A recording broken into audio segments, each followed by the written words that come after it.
24 तासांच्या आत एसटी कर्मचाऱ्यांचे पगार करा, अन्यथा एसटी महामंडळाविरोधात अवमान याचिका दाखल करू. द स्टेट महाराष्ट्र एसटी कर्मचारी संघटनेनं हा इशारा दिलेला आहे.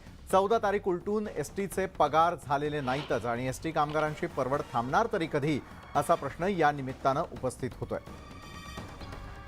एसटी कर्मचारी आता पुन्हा एकदा आपल्या पगारासाठी मागणी करताना दिसतात. 24 तासांच्या आत कर्मचाऱ्यांचे पगार द्या, अशी मागणी आता केली जाते. प्रत्येक महिन्याच्या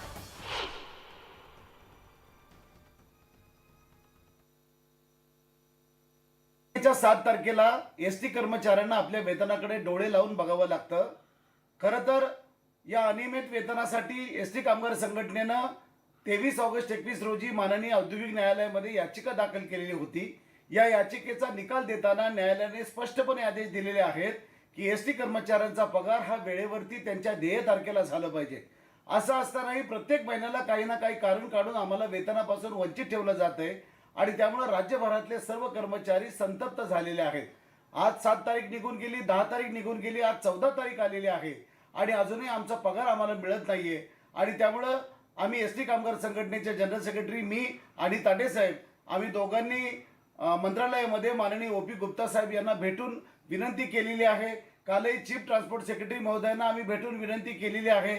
माननीय मुख्यमंत्री महोदयांना आज पत्र दिलंय, तरीही वेतनाबाबत अद्याप निर्णय होत नाही आणि नाईलाज असतो म्हणून आज आम्ही प्रशासनाला नोटीस बजावलेली आहे. ही नोटीस फौजदारी.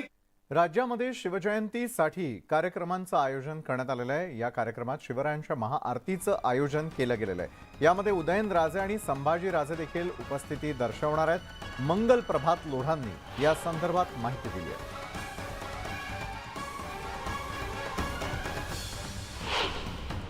आपला एक मोठा उत्सव आपण साजरा करत आहे.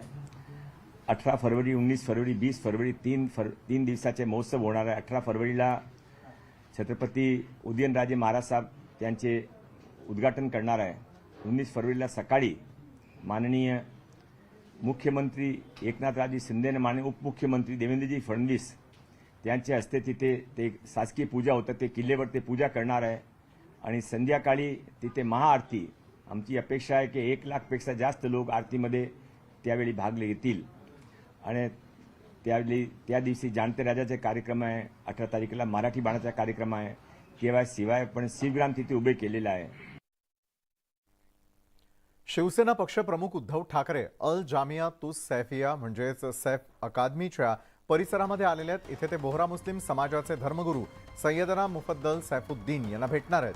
आणि काही दिवसांपूर्वी पंतप्रधान नरेंद्र मोदी देखील याच अकादमीच्या उद्घाटनाला आलेले होते आणि त्यावरून उद्धव ठाकरे यांनी मोदी आणि भाजपवरती टीका देखील केलेली होती.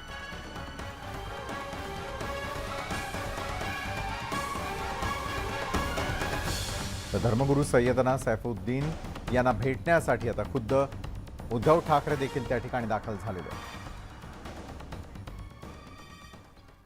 आमदार रवी राणा आणि नवनीत राणा नेहमी या आणि त्या कारणानं चर्चेत असतातच. राणा दाम्पत्यानं अनोख्या पद्धतीनं व्हॅलेंटाईन डे साजरा केला. राणा दाम्पत्यानं एकमेकांसाठी वेळ काढत हा प्रेमाचा दिवस साजरा केलेला आहे. नवनीत राणा आणि रवी राणा दोघेही वेगवेगळ्या कारमधून एका कॅफेमध्ये कॉफी डेटसाठी आले.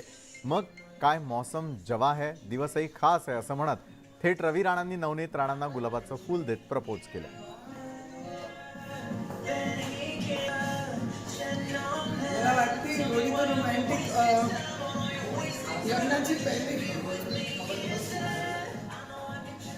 आता आम्ही दोघंही प्रेम विवाह म्हणा की फॅमिली अरेंज मॅरेज म्हणा, आमचे सगळे परिवारांचे आशीर्वाद आमच्या पाठीशी होता, सोबत होता आणि त्याच्यानंतर आम्ही लग्न केलं. पण आपला करिअर आज आम्ही स्टँड करून ॲज ए स्ट्रॉंग पॉलिटिशियन, यंग पॉलिटिशियन म्हणून, समाजसेवक म्हणून आम्ही आपले समोर बसलेलो आहे. तर मला वाटते यंगस्टरनी आपलं भविष्यसुद्धा डोक्यात ठेवलं पाहिजे आणि त्याप्रमाणे जे आवश्यक आहे ते आपण केलं पाहिजे. पण सगळं काही तेच आहे, हा फक्त थोडासा बाजूनी ठेवून आणि आईवडिलांचं प्रेम आणि भविष्य आणि प्रेम हा सगळी गोष्टी मिक्स करून आपण जीवनामध्ये चाललो पाहिजे.